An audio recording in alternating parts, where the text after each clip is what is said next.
Hey everybody, welcome back to the Show and Tell Show. We are here this week with Nicole Jackson from over at Penetanguishene Centennial Museum, Genevieve Carter down below from Huronia Museum, and me, Nahani, from Huronia Museum as well.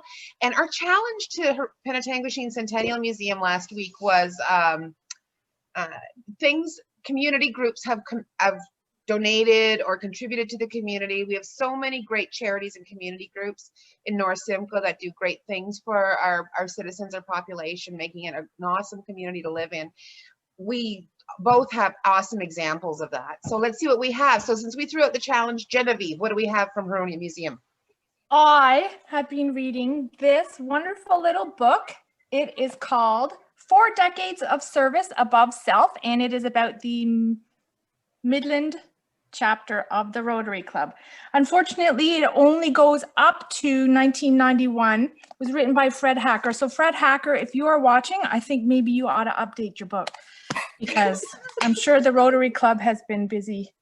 Anyway, the Midland chapter of the Rotary Club was chartered way back 1951, and I know that the Rotary Club has international and national projects that they sponsor, but I'll only be talking about local community projects. So early on, they sponsored the Salvation Army in Midland, and I've got a photograph right here of a number of the members of the Rotary Club. They've got Christmas hampers that they handed out. So that was one project. They also sponsored the Midland Indians baseball team, the Hurons lacrosse. They had a lot of involvement in various arts organizations in town. And they also sponsored a lot of musical and entertainment programs. Right here, we've got the Canadian Opera Company ensemble came to Midland for some concerts. What year was that, Genevieve? This was pretty late, but right from the beginning, they were. I think I went to that. This is not dated. No, it is not dated. I think I went to that, yeah. Oh, well, there you go. So it's pretty recent, but right from the beginning, they were bringing a lot of acts in and sponsoring local talent too. We've got another one from 1979. You might have gone to that. That's the one, yeah. Just a little miss. So they have raised money for a building and the furnishings for, this is not a very PC name, but at the time it was called the Adult Rehabilitation Program for the Mentally Retarded. They made donations for a medical center in Victoria Harbor, to the Midland Armories, the library, the Kegos, the Midland Kegos, the swim team, St. John's Ambulance. They purchased an ambulance for them. There's Big Brothers, there's a nursery school, the Rosewood Shelter, arts programs for children, the Y Marsh, huge array of different projects that benefited all, like a huge array again of members of the public, seniors, children, oh my goodness me. Also, and this is really popular during COVID, they were responsible for the Rotary Trail along the disused rail bed along the Midland waterfront, which is a beautiful and really necessary part of our community. So we're really grateful for all the work that they've contributed. Well, thank you, Rotary Club of Midland. One other thing I have to say this is the Rotary Club in Barrie is and it's really important for us in the heritage field. They, my husband is a teacher, history teacher, high school history teacher, and a licensed archaeologist. And he brings students every other year to conduct a full-scale, legitimate archaeological excavations at the Willow Depot in Minising.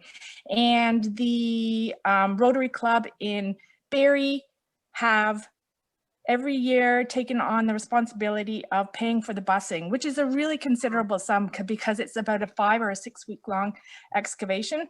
And because of the exposure that a lot of kids, like 24 every year, have had to the archaeology and the history, a lot of kids have ended up going on to take archaeology, museum studies, and history at university. And a lot of them have ended up in the heritage field. So thank you to the Rotary Club for that. Yeah. Good job, Rotary Club. What have you got over in Penetang-Machine, Nicole? Well, I have something similar. Penetang-Machine does have a Rotary Club of Penetang-Machine, but we also had a different club that was called the Richelieu. So the Club Richelieu of Penetang-Machine, and it was a Francophone sort of committee. It was a social, humanitarian, and cultural club.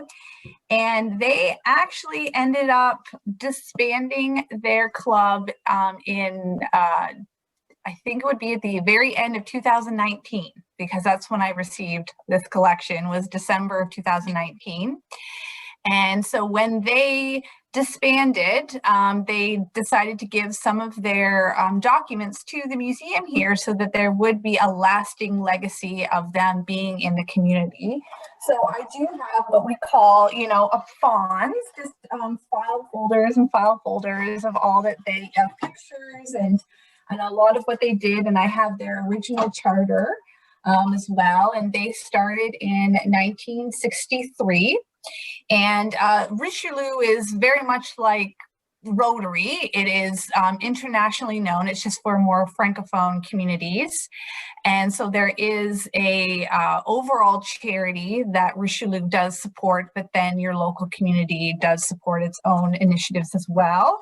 And so one of the early on things that they sort of supported, you can see from this photo here, is the cross at the Northwest Basin to represent where Tawanche was and where Champlain landed. That was one of their very first projects that they were part of, and you can see their symbol at the very top here. Club, Richelieu was the one that helped with that.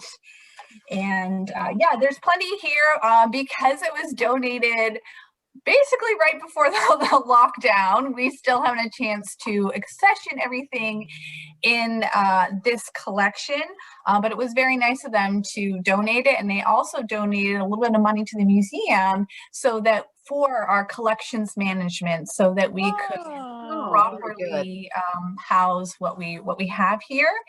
And yeah, and unfortunately, they disbanded just because of numbers of volunteers. When they started, they were a very strong group, and as we know, over time, the volunteers started to drop off, and they just decided to disband at the end. Probably, hindsight, a good time, just because I know a lot of volunteer groups had not been able to meet anyways during the pandemic. So it's kind of, different that they did disband right before that. But it is nice that we have, this collection so that we can, show what they have done through the years and what they contributed to our area.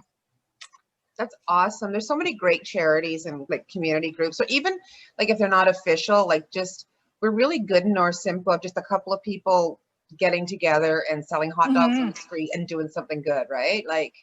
We're really good at that in North Simcoe. And I know at Huronia Museum, I'm sure Penetang, we're so grateful to those community groups. Absolutely. To take an interest in heritage and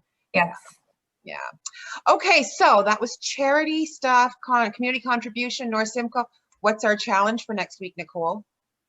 Well, so seeing this week was International Women's Day, we thought that we would find some artifact that relates to maybe a very strong female in our community in the past and highlight them, because it shouldn't be just one day that we're highlighting, female contribution in our area.